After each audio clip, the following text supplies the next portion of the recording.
বলা যায় যায় অবস্থা এবং হচ্ছে এই পাশে সূর্য অস্ত যাচ্ছে মেঘের ফাঁক দিয়ে এবং হচ্ছে আমি এখন পুলের উপর একটু দাঁড়ায় আছি এবং হচ্ছে পানি নিচে যাচ্ছে পানির স্রোত।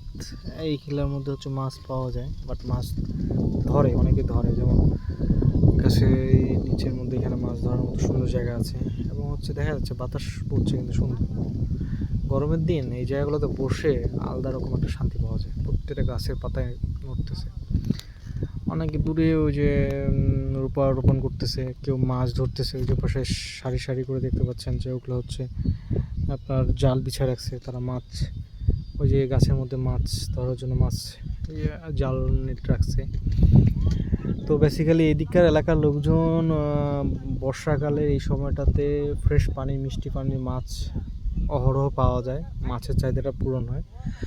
এবং হচ্ছে আমি ট্যুরের সময় মাঝে মধ্যে আসলে কখনো যদি পাওয়া যায় ফ্রেশ মাছ বিক্রি করতেছে, এগুলো জায়গায় বিক্রি করে পুল এই সাইডের জায়গাগুলোতে, সো তখন আমি কিছু নিয়ে নিই বাসার জন্য। অ্যান্ড অবভিয়াসলি এত সুন্দর ফ্রেশ টাটকা যেটা হচ্ছে আপনি দেখতেছেন যে পাওয়া যাচ্ছে, যেটার প্রাইস যেমনই হোক না কেন সেটা নেওয়া বাধ্যতামূলক, নিতেই হবে, কারণ আপনি সেই মাছের স্বাদ পুকুরে মাছের স্বাদের সাথে কখনো কম্পেয়ার করতে পারবেন না।